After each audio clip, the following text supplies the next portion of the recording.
Estes homens, os falsos profetas, são como rochas submersas em vossas festas de fraternidade, banqueteando-se juntos sem qualquer recato, pastores de si mesmos, que a si mesmos se apacentam, nuvens sem água, impelidas pelos ventos, árvores em plena estação dos frutos, destes desprovidas, duplamente mortas, desarraigadas. Tudo bem, aqui ele coloca 6 características de caráter dos falsos profetas. A primeira característica que ele coloca, que são rochas submersas em vossas festas de fraternidade, banqueteando-se sem qualquer pecado. Essa parte do versículo que nós vamos ver hoje. Precisamos lutar pela fé. É isso que estamos vendo, que é o propósito da carta. Isso exige o que de nós? Consciência dos caminhos de Deus. Se nós não conhecermos a vontade de Deus, se nós não conhecermos os seus caminhos, como que nós vamos nos defender do inimigo? Então precisamos ter essa consciência para que possamos deter os falsos profetas, para que nós possamos identificá-los, para que nós possamos visualizar suas heresias. Para isso precisamos conhecer a palavra de Deus para nossas vidas, os seus caminhos. Nós vimos do versículo 8 até o versículo 11 que os falsos profetas atuais se encaixam num padrão histórico de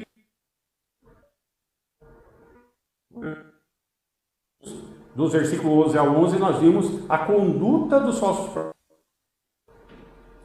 Hoje nós vamos começar a ver o padrão histórico do caráter dos falsos profetas. Nós vemos então que eles são destrutivos como rochas submersas. Rochas submersas, elas ilustram um navio em águas perigosas, que necessita localizar rochas submersas.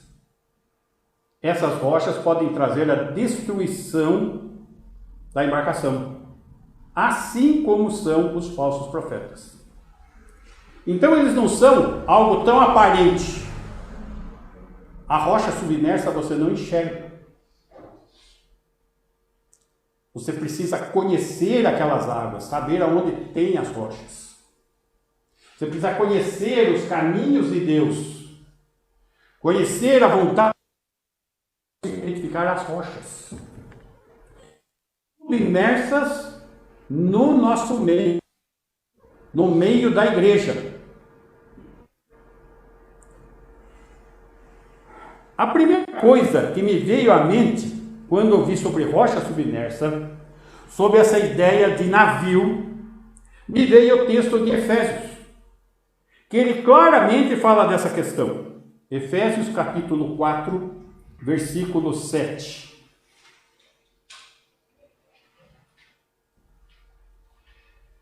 E a graça foi concedida a cada um de nós, segundo a proporção do dom de Cristo. 8. Por isso diz, quando ele subiu às alturas, levou cativo o cativeiro e concedeu dons aos homens. 9. Ora, que quer dizer subiu, senão que também havia descido até as regiões? 10.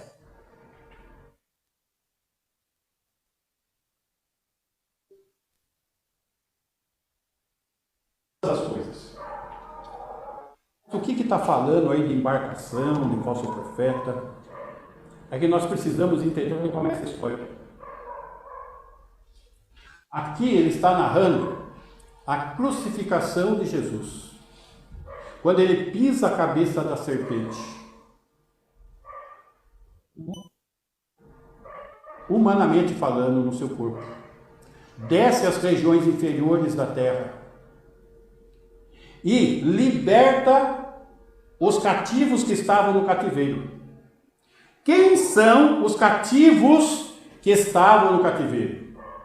Todos aqueles que criam no resgatador, aquele que viria resgatar do seio de Abraão, do paraíso. Todos aqueles que criam no Messias, no Cristo, e aguardavam, que haviam morrido no tempo do Antigo Testamento, e estavam aguardando aquele que os viria resgatar. Eles morreram nessa fé. E quando é que Cristo veio e os resgatou? Aqui, nesse texto. Aqui nós estamos vendo que um dom espiritual, ele falou sobre dom, alguma coisa ali, né? É uma aptidão dada por Deus. Para quê? Para servir a Deus. Para servir aos irmãos. Trazendo edificação para quê? Para a glória de Deus. Então aqui nós estamos vendo Cristo exaltado como guerreiro. De maneira triunfante, após pisar a cabeça da serpente. Trazendo os que estavam no seio de Abraão. Vitorioso, distribuindo presentes aos seus seguidores após sua ressurreição. Que presentes são esses? Os dons. Aqui a igreja está nascendo. A igreja, quando está nascendo, para que ela nasça, é necessário alguns dons funcionais para que ela possa. E esses dons funcionais estão no versículo 11.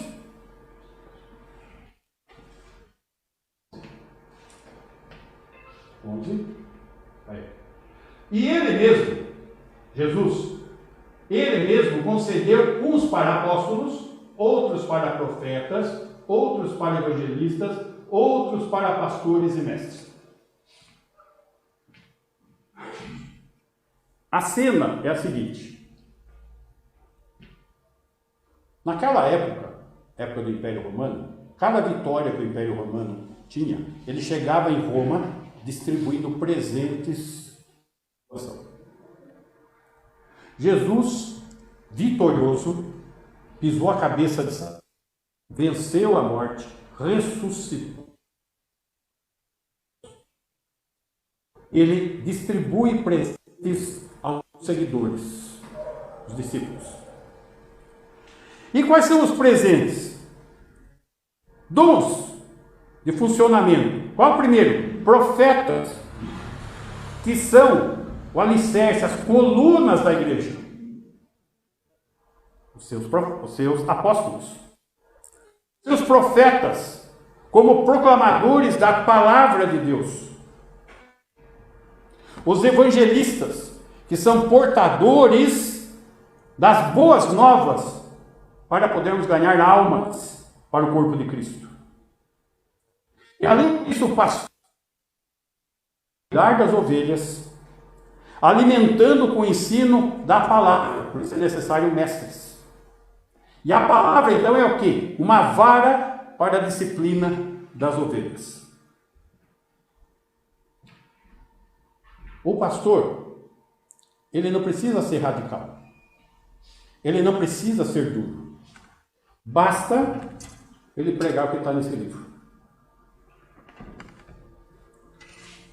É isso que vai ter que colocar o rebanho na ordem, na disciplina. O interessante é que hoje nós estamos numa época aí de desigrejados. E eles falam que na Bíblia não tem essa história de igreja.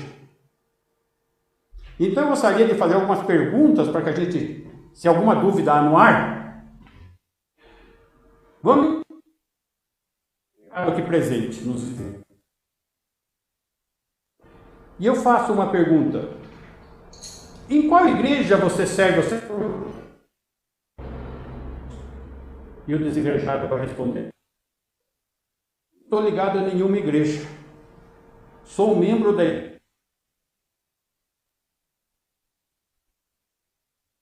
Só que tem um probleminha aí, gente. Na Bíblia, não tem lugar nenhum falando de igreja invisível. Na Bíblia fala da igreja visível. Ah, mas os crentes fazem parte da igreja visível. De fato, mas não tem um texto falando que a igreja é invisível. Se ela fosse invisível, não precisava apóstolo para ser coluna, não precisava evangelista para trazer novos membros para o corpo de Cristo, não precisava pregações da palavra, não precisava ninguém com o nome de profeta, não precisaria um pastor para cuidar de rebanho, não precisaria os membros da igreja amar uns aos outros, servir uns aos outros. É uma grande incoerência, muito mais do que isso. Não está levando em consideração a obra de Cristo, que é o que foi narrado aqui. Ele morreu na cruz, para, após ter pisado a cabeça da serpente, desceu às regiões inferiores da terra para resgatar aqueles que haviam crido que o resgatador viria.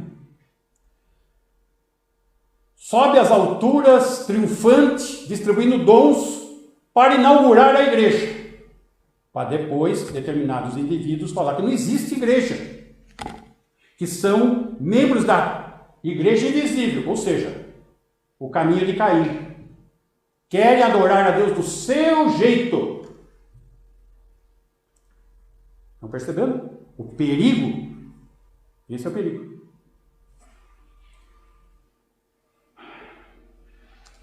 E o versículo 12 de Efésios, ele vai mostrar essa questão da igreja como uma grande embarcação. E ela precisa tomar cuidado com os falsos profetas, que são as rochas submersas. Versículo 12. Com vistas ao aperfeiçoamento dos santos, para o desempenho do seu serviço, para a edificação de Cristo. Notem, coloquei aqui, com vistas, e fiz um quadradinho. Por quê? Imagina que esse lugar, onde está escrito com vistas, é uma praia, é o porto, aonde está o navio. Essa palavra com vistas dá a ideia de alguém que vai fazer uma viagem de navio. E ele chega no porto, ó, quando ele faz assim, e olha para frente do horizonte. Para onde eu estou indo? Para onde é a minha viagem? Aonde eu quero chegar?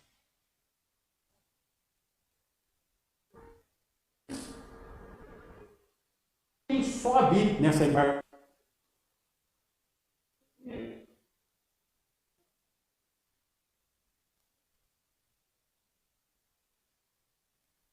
Tem funções. Não é um navio de turismo. É um navio onde todos têm que fazer a sua parte.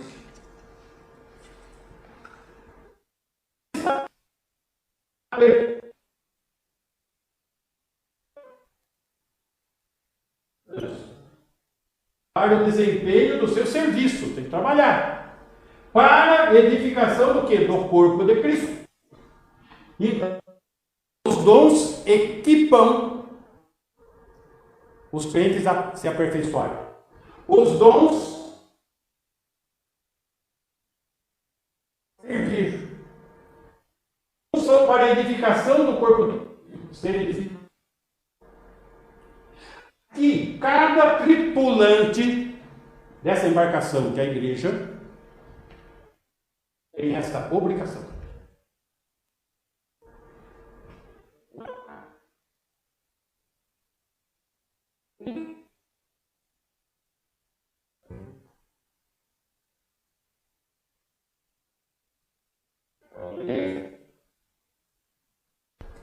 E a terceirização funciona da seguinte maneira.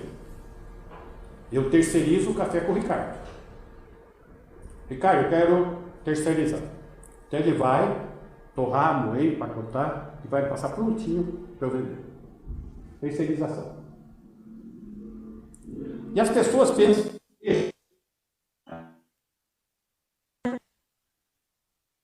contratar um pastor, só que ele tem que ter certas habilidades.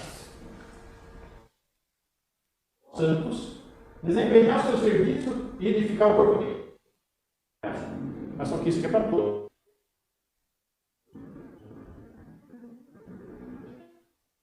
Eu não quero fazer isso, eu não quero ser.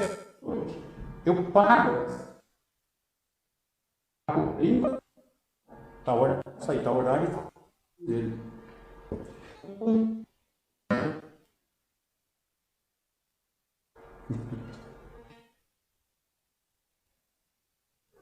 Percebam, é muito fácil ser apenas religioso e sentar no banco. Por uma vida errada de muitos religiosos e por ter muitos falsos profetas, é que a igreja está caindo em descrédito. E muitos estão caindo. Eu não vou a igreja nenhuma. Eu vou cultuar a Deus em casa, do meu jeito. Pronto. Nada.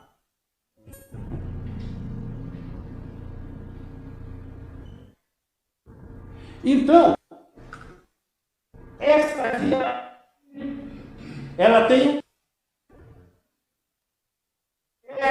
que todos cheguemos. Que é o versículo 13. Até que todos cheguemos. A ideia, então, é de alguém tentando visualizar qual rumo a seguir na sua embarcação.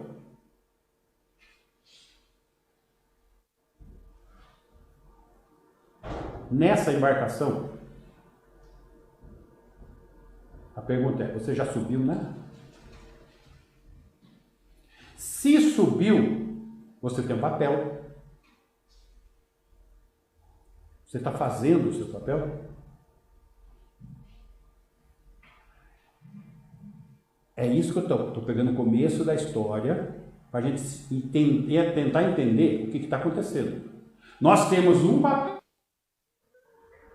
O papel tem quem está interessado que isso não ocorra. Falsos profetas, que são rochas soberbas. Esses falsos profetas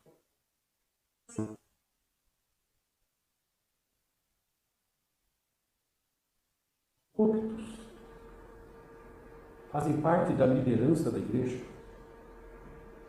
Então, nessa missão, eles vão causar outros tipos de problemas. Versículo 3. Até que todos cheguemos à unidade da fé, do pleno conhecimento do Filho de Deus, à perfeita varonilidade, à medida da estatura da plenitude. É aí que eu tenho que chegar e que você tem que chegar. Unidade da fé, pleno conhecimento, maturidade e perfeita varonilidade, à medida da estatura da plenitude de Cristo, conformidade com Ele. Mas quando que isso vai atingir seu ápice? No arrebatamento. Onde a igreja toda vai estar numa unidade perfeita. Enquanto não está lá, está na viagem. Enquanto na viagem, a tripulação às vezes dá problema, sabe? Não sei se vocês já tiveram oportunidade de fazer uma viagem e alguma pessoa que está no grupo de viagem não está casando com o grupo. Não está batendo a coisa. Nós temos uma viagem. Temos uma igreja que é o corpo de Cristo. Aí, as coisas têm que andar no dia a dia aqui. Tem aquele pessoalzinho que não pega no breu, tem aquele pessoalzinho que não põe prioridade, tem aquele pessoalzinho que... É esse o problema. Vai ter. É necessário buscar essa maturidade. Toda a Escritura é inspirada por Deus e útil para o quê? Ensino, repreensão, correção, educação na justiça, para que o homem de Deus seja perfeito e perfeitamente habilitado para toda boa obra. Enquanto aqui nós somos o quê? Pecadores. Podemos crescer? Sim. Mas nós vamos ter estatura perfeita lá. Unidade perfeita, maturidade perfeita e conformidade com Cristo perfeito. Até que todos cheguemos lá. É isso que o texto está falando. Só que essa viagem tem que ter uma série de cuidados.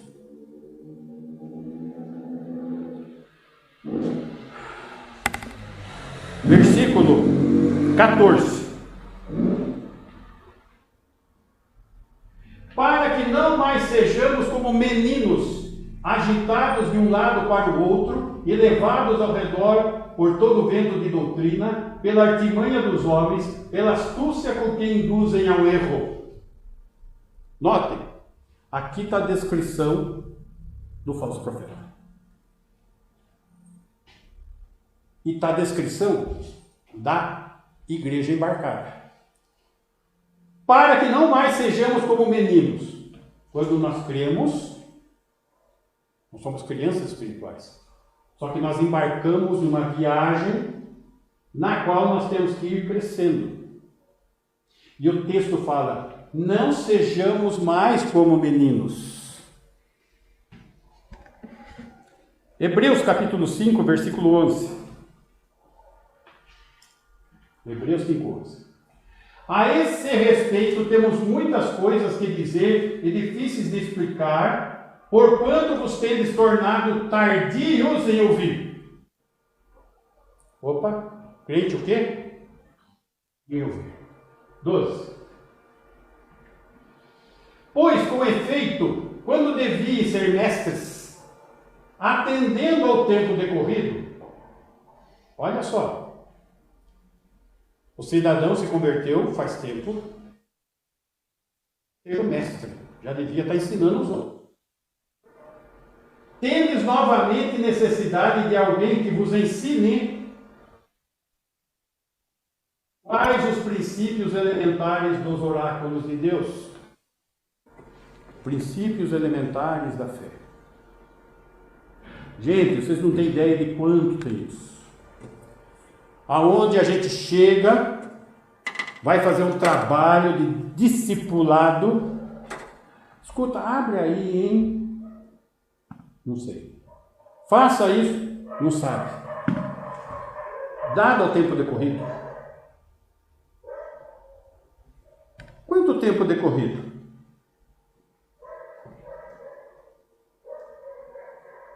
É assustador.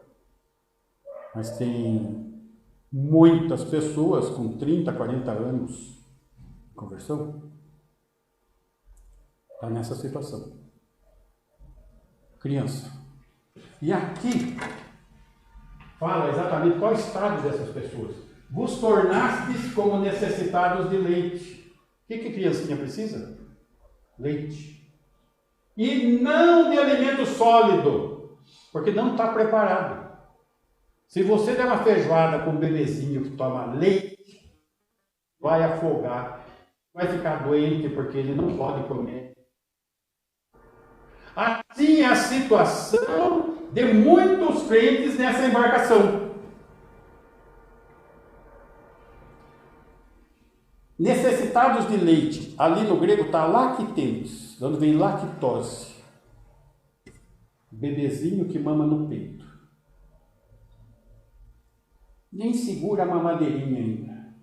Puxa, mas tem 30 anos de conversão e está no colo, mamando no peito? É isso que você tem?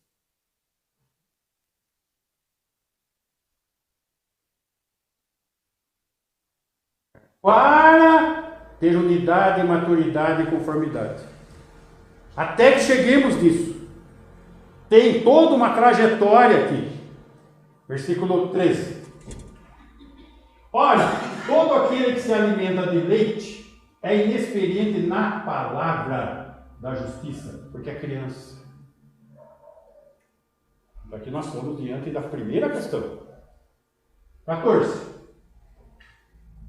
Mas o alimento sólido é para os adultos, para aqueles que, pela prática, pelo viver cristão, têm as suas faculdades exercitadas, entendimento, para discernir não somente o bem, mas também o mal. Tem bom senso, entende as coisas, à luz da palavra de Deus.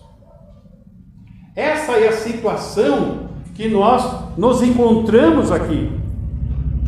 Volta um pouquinho, lá no Judas 12. Estes homens são como rochas submersas.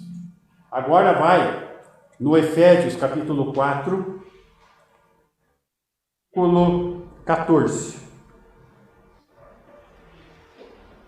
Para que não mais sejamos como meninos. Não podemos mais ser como meninos. Não podemos. E o texto continua: agitados de um lado para o outro. Olha só. Agitados de um lado para o outro.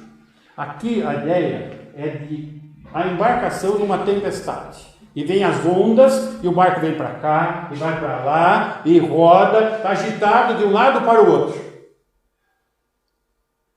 E dentro dessa ideia, está falando o quê? Que essas crianças são ciganos religiosos, em busca de modismos, novidades grotescas, fantasias atraentes de charlatões de rochas submersas. Tiago, capítulo 1, versículo 5.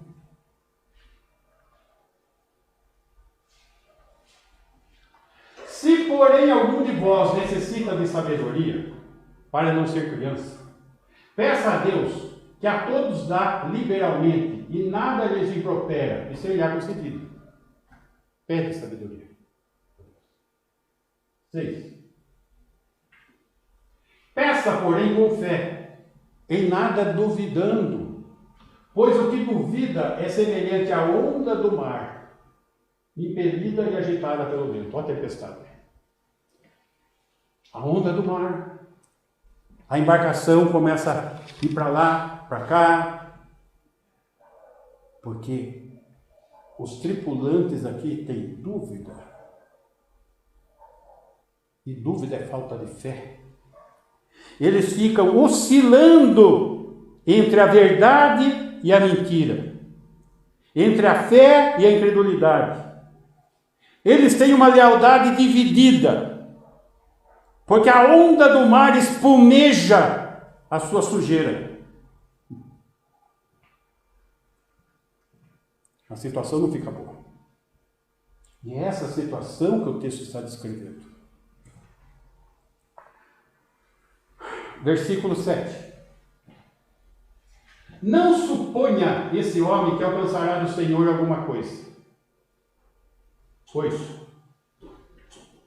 homem de ânimo dobre, lealdade dividida, inconstante em todos os seus caminhos. Esse é o crente cigano que eu falei, né? Que vai na igreja de porta de rodoviária. É aquela pessoa que vai hoje aqui, vai hoje ali, vai hoje lá, procurando coisas, revelações, sonhos, modismos. Ah, tem uma igreja lá que agora, olha, tem uma banda, que é uma beleza, e lá, né? E daí você começa a ver aquelas igrejas do trenzinho, igreja do aviãozinho, igreja... É isso, fica aqui.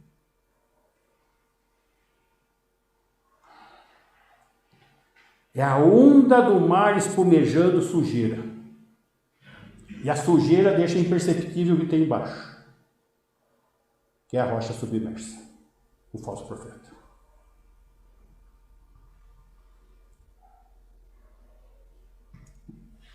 Volta no versículo 14, por favor, de Efésios 4:14.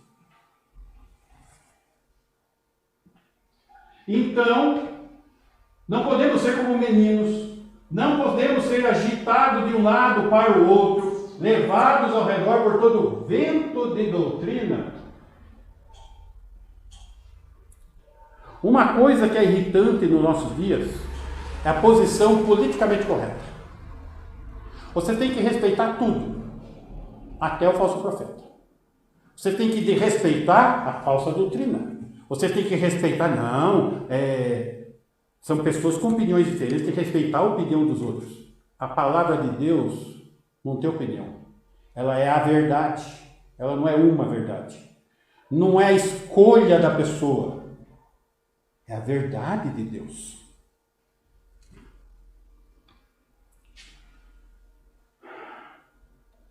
Levados ao redor por todo vento de doutrina. Apocalipse 2:14. Nós andamos vendo isso aqui. Apocalipse 2:14.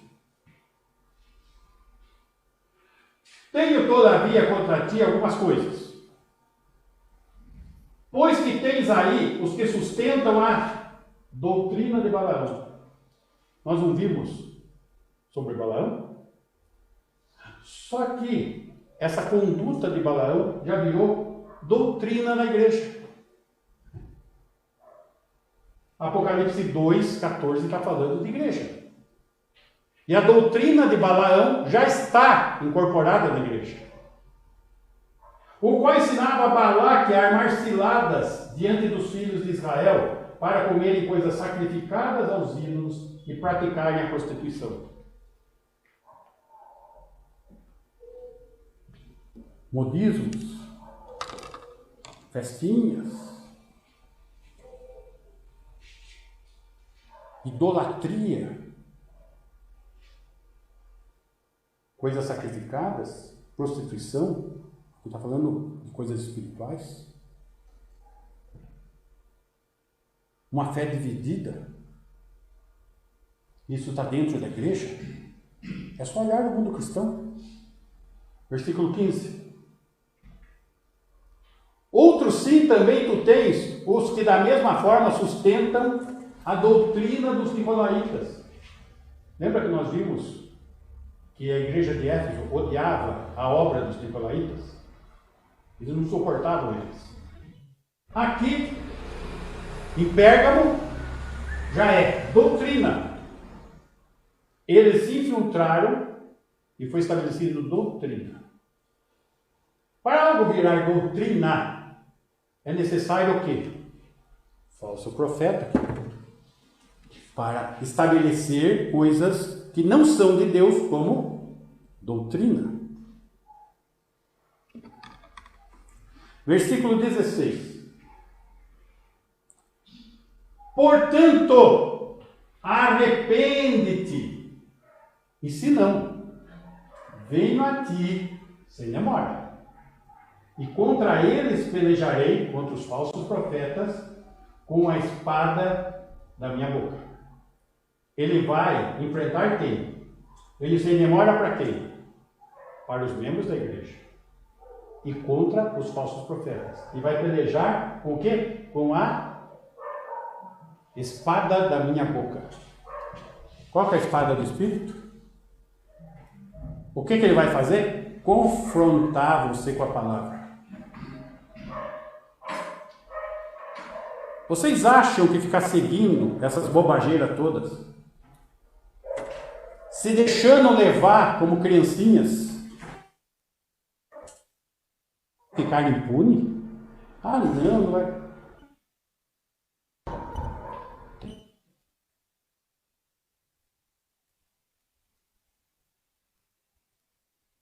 Não vai ficar assim. Está dando uma chance. Ah, se ainda tem.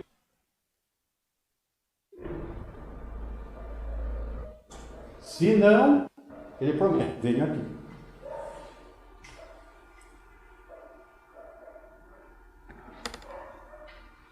Levanta.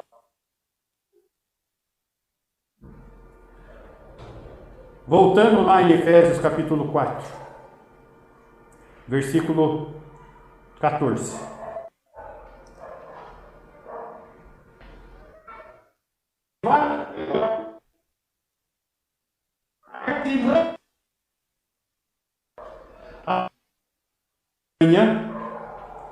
Ela tem o sentido, a ideia de carteado. Eu acho que o carteado mais conhecido, popular, é o jogo do truco. A essência do jogo do truco: enganar. Arte. Qual que é a intenção do falso profeta?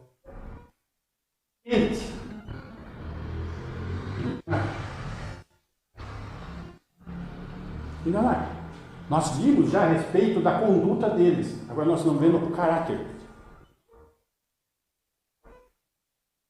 Enganar.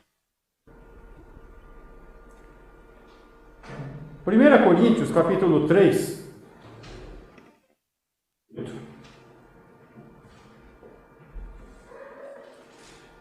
Sim.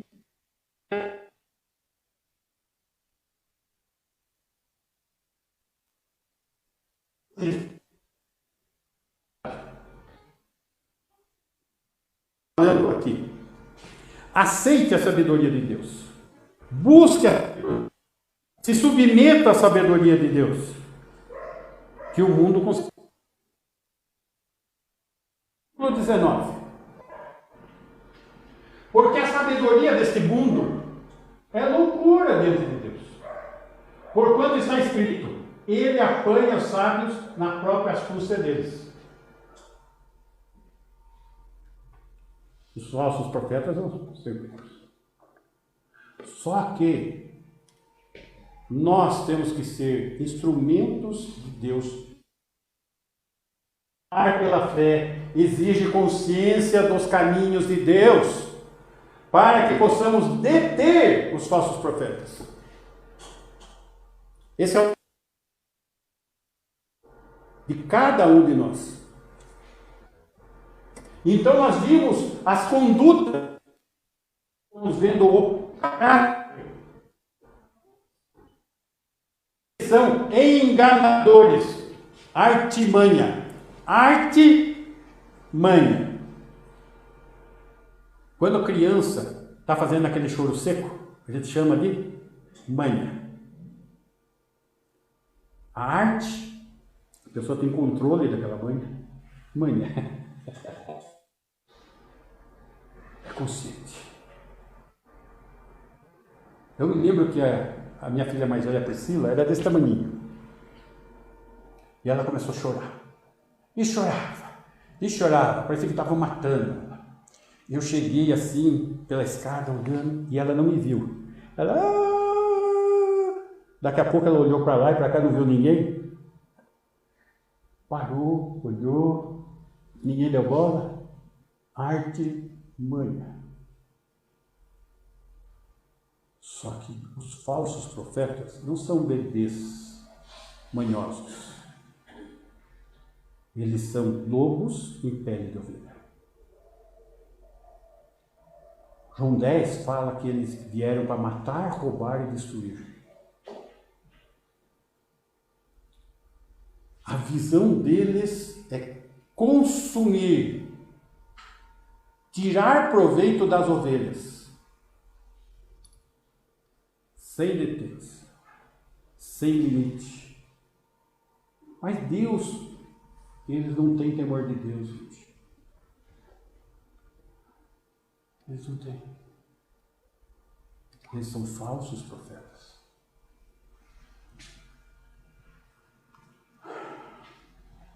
Voltando lá, Efésios 4, 12.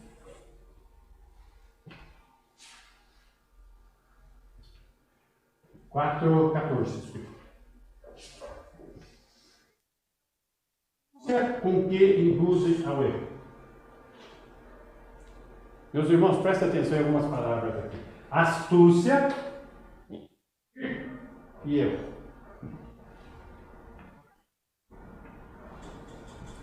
Astúcia com quem?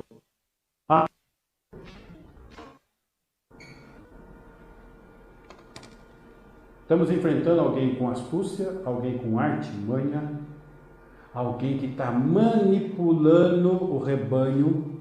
E hoje está fácil manipular rebanho, porque são menininhos agitados. O vento de doutrina que passa, estão buscando isso.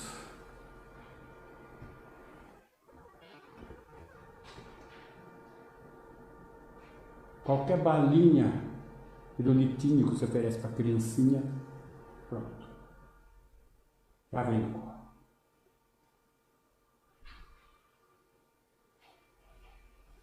E assim está sendo a igreja. Sim, nós temos que mudar esses acontecimentos a partir da nossa igreja. E você, vistas individual, você tem um dom que Deus te deu para servir no corpo de Cristo. Sim, nessa viagem, para alcançar a unidade, a maturidade e a conformidade, até que todos cheguemos lá. Nós estamos na mesma embarcação. Eu gostaria de concluir com o último versículo. Hebreus, capítulo 6, versículo 19.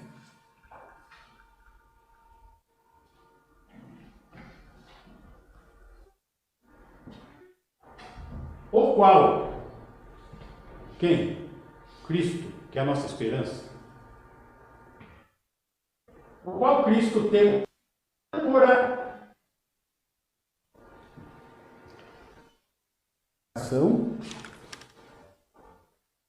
Está vindo uma tempestade, o mar está agitado, as rochas estão submersas e a para manter seguro. Âncora da alma, segura e firme, e que penetra além do véu. Quem é essa pessoa? Jesus Cristo. Ele é a nossa âncora. Ele nos dá segurança. Ele é a nossa firmeza. Ele penetra além do véu. Ele é o sumo sacerdote. Usa até o trono do Pai. Ele é o nosso mediador. Ele é o nosso intercessor. Ele é a nossa âncora da alma. Estamos nessa embarcação, precisamos dessa âncora.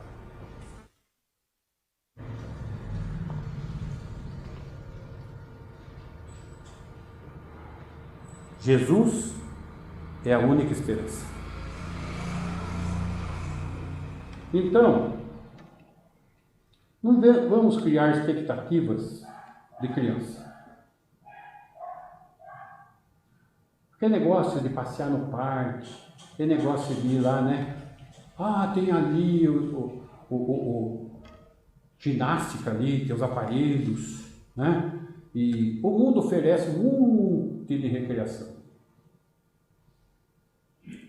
E perder tempo com recreação, nós precisamos investir naquilo que vai trazer o resultado. Só que esse investir depende da nossa submissão, da nossa confiança, da nossa firmeza.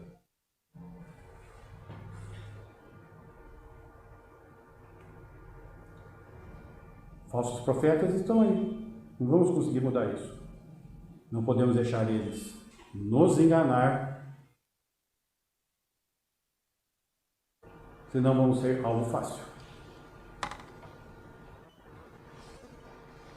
Que o Senhor nos ajude. Amém? Caráter do falso profeta. Hoje vimos o primeiro.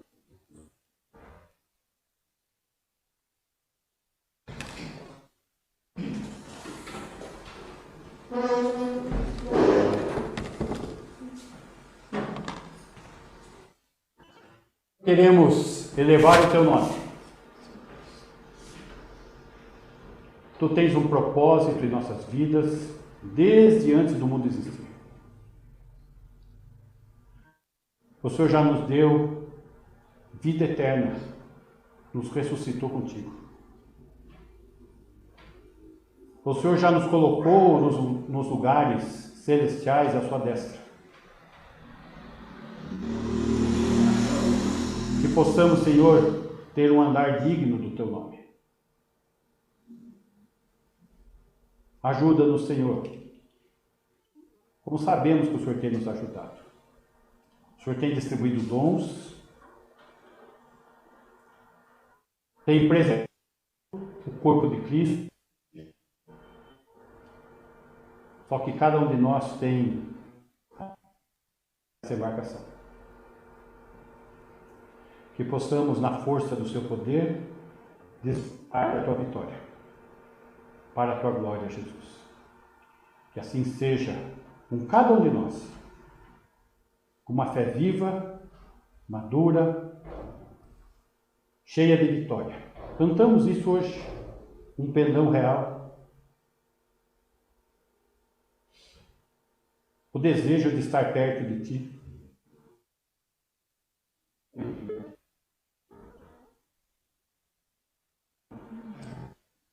E Deus, amor demonstrado na entrega de Jesus Cristo, o Deus Filho,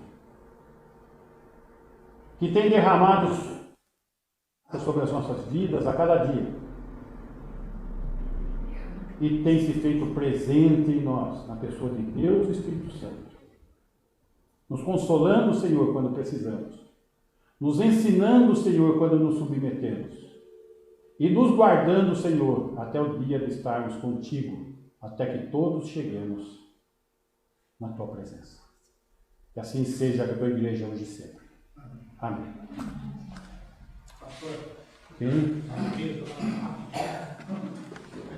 nós temos um teste hoje aqui com uma outra plataforma. Nós estamos 500 pessoas aqui. Opa, que beleza.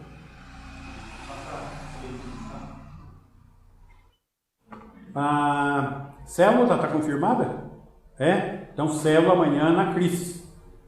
Cris, espero que seja diferente a frequência de hoje.